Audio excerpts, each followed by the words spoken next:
This car was never supposed to last. It kept its engine in the wrong place.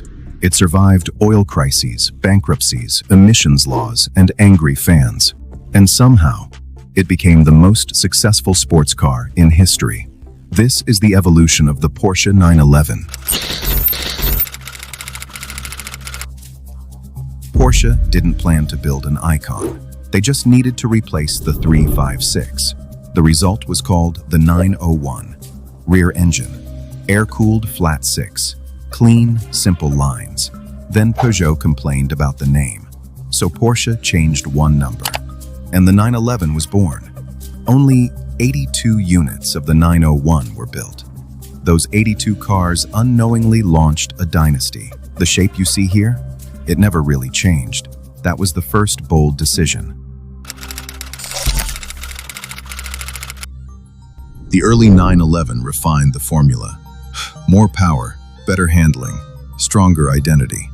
But here's the key moment. In 1973, Porsche released the Carrera RS 2.7. It had the famous ducktail spoiler. It was built for racing. They expected to sell a few hundred. They sold out immediately. That was the moment the 911 stopped being just a sports car. It became a performance legend. But trouble was coming. The oil crisis hit. Fuel prices exploded. Governments tightened emissions laws. Many sports cars died. Porsche considered replacing the 911 with the front-engine 928. They thought the 911 was outdated, but customers disagreed. Then Porsche did something wild. In 1975, they released the 911 Turbo. Brutal power, massive rear wing, zero forgiveness. Nicknamed the Widowmaker, it was fast, dangerous, addictive. Instead of killing the 911, Porsche made it more extreme, and sales kept climbing. The car that was supposed to die survived. By the late 80s, the 911 needed modernization. The 964 looked familiar, but under the surface, 85% of it was new. ABS, power steering, all-wheel drive. It was the first 911 that felt modern. Purists complained. They said it was losing its rawness, but Porsche had no choice. The world was changing. The 911 had to evolve or disappear. This is where emotion peaks. The 993 was the final air-cooled 911. Smoother design, wider hips, beautiful stance. Many consider it the most elegant 911 ever made. But here's the twist. Behind the scenes, Porsche was struggling financially. The company was close to collapse. They needed a drastic change, and that change would anger the world. In 1998, Porsche did the unthinkable. They water-cooled the 911. No more air cooling, no more mechanical whine. Fans were furious. Then came the fried egg headlights, even more outrage. But here's the fact that matters. The 996 saved Porsche. It shared parts with the Boxster. It cut production costs. It kept the company alive. Without the 996, there is no modern Porsche. Sometimes survival requires sacrifice.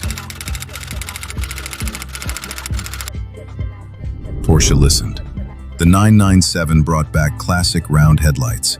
It refined the interior. It restored confidence. This was the comeback generation. Then something else happened. The GT3 and GT3 RS became global icons. The turbo became insanely fast. The 911 was no longer just surviving. It was dominating. But the biggest shift was still coming. The 991 grew larger, longer wheelbase, more comfort. Then Porsche introduced electric power steering. Purists panicked again. Then came 2016. Porsche turbocharged every Carrera, even the base 911. The naturally aspirated era was fading, but performance numbers improved. Faster acceleration, better efficiency. The 911 was adapting to survive the future. Again. The 992 is wider, sharper, more aggressive. The interior is digital. Touchscreens replaced analog simplicity. But here's what hasn't changed. The engine is still in the back. The silhouette is still unmistakable, and it's faster than ever.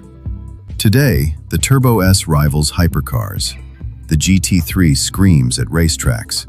And now, hybrid technology is entering the lineup. The 911 is evolving again, not because it wants to, because it has to. The Porsche 911 didn't survive because it was perfect. It survived because it was tested. The oil crisis tried to kill performance cars. Porsche answered with the 911 Turbo. Emissions laws tightened. The 911 adapted. Financial collapse hit in the 1990s. Porsche modernized it with water cooling. Fans were furious, but the company survived, and so did the 911. Now electrification is here. Hybrid systems, digital dominance, efficiency pressure. Once again, people ask, is this the end? But the 911 has faced this before. Every time the world changes, it evolves, without abandoning its core. Rear engine, 2+2 seats, everyday usability, race-bred performance. It doesn't resist change. It controls it. And that balance is why it's still here.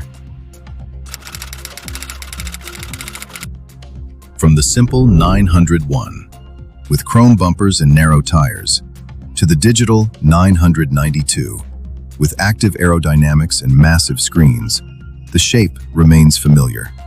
From air-cooled mechanical purity to turbocharged precision, from cable throttles to drive-by-wire systems, from analog gauges to digital clusters. The 911 changed, but it never changed completely. That's the secret. It doesn't reinvent itself, it refines itself. It protects its DNA. Rear engine, distinct roofline, compact proportions, driver-focused balance. Even when technology advances, even when power doubles, even when regulations tighten, the 911 moves forward carefully, not recklessly, not dramatically, just enough. The Porsche 911 did not survive by staying the same, and it did not survive by abandoning its roots. It survived by knowing exactly how much to change. And now we stand at another turning point. Hybrid assistance, electrification pressure, digital dominance. The question is no longer, which generation was best? The real question is, how far can evolution go before it stops being evolution and becomes transformation? And when that line arrives, will the 911 cross it or redefine it again? That tension is why we're still watching. And that is the evolution of an icon.